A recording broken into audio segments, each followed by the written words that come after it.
McGraw-Hill Audio presents Career Warfare, 10 Rules for Building a Successful Personal Brand and Fighting to Keep It. Written by David F. D'Alessandro with Michelle Owens. Read by Grover Gardner. Introduction. The real tests in business are never quite what you expect. Let me tell you about a decisive moment in my career. I was about 30 years old, and I was making my first presentation before the board of directors of the firm I now worked for. My company had recently been absorbed by this company, so I was completely new to management, an enslaved representative of a conquered nation. Yet it was up to me to lead the discussion of what the combined organization should now be named. I had spent weeks on this presentation because I'd never spoken in front of such a senior group of executives before. It was an intimidating audience. The chairman himself was straight from central casting. Let's call him Reggie.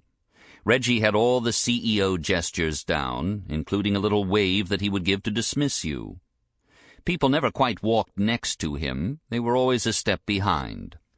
And he never went anywhere without a group of malevolent-looking guys in tow who did his wet work for him. They sat around the conference table like a series of villains out of Dick Tracy. The CFO with a little sneer on his face, another looking as warm and friendly as a barracuda in big Coke bottle glasses. I took a deep breath and was about to begin when the chairman said to me, "Has she ever told you you're very Tertullian man?" I was stumped. I'd thought I was prepared. I knew everything, of course, except what really counted. The fact that these board meetings took place immediately following lunch, and that at lunch wine was always generously served. So by the time the meetings got underway, Reggie was relaxed and ready for some chocolate mints. He would sit in the boardroom with a box of after-eight dinner mints in front of him. Would he offer one to anyone else? No. He just put one after another on the roof of his mouth. As the square-shaped mint melted into the contours of his mouth and then slowly dripped into the back of his throat, the rest of the room would wait breathlessly for it to disappear. Because until it did, no one could understand a single word he said. In effect, he gave himself a speech impediment, and the meetings would take 3 times as long as they should have because of his mints, and everyone pretended not to notice. But I had never been to a board meeting before, so I had no idea how to proceed. "I'm sorry, sir," I said. "I didn't quite understand you." "Has she ever told you you're a very Tertullian man?" he said again. By this point, my boss and his buddies in the back of the room were struggling to stifle their laughter. But to me, this was a critical moment in my career. The chairman of the board was addressing me before I'd presented, and I didn't know what he was talking about. "Excuse me, sir," I said. Now he was starting to get mad, but I caught a break. A brief window suddenly appeared when one mint had melted away and he hadn't yet popped in another. "Has anyone ever told you," he said, practically shouting at me, "that you're a very attractive young man?" At this, my boss and some of the guys sitting in the peanut gallery practically fell off their chairs laughing. The Dick Tracy villains at the table, on the other hand, were pros at maintaining face.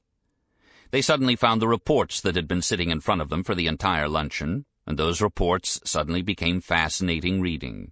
Wow! Armies of numbers marching across the pages. How gripping! As for me, I finally understood the individual words he was saying, and I was still sure I'd misheard him. "Pardon me?" I said once again. "For the last time," he said, so fed up with me that he was turning red, "has anyone ever told you that you're a very attractive young man?" I hesitated just a moment. I felt as if I were listening to an announcement from the emergency broadcast system. A siren was wailing in my head, and a voiceover said, "This is a test." I thought, this is a test, and not with the chairman because he's a lunatic. This is a test with the hitmen. Indeed, they looked as expectant as the attendees at a NASCAR event coolly anticipating a car crash. I knew it was important for me to play to them and not say something witless. Had anyone ever told me I was attractive? "Thank you very much," I said politely to the chairman, "but not in this kind of environment." Reggie seemed satisfied with Sample complete. Ready to continue?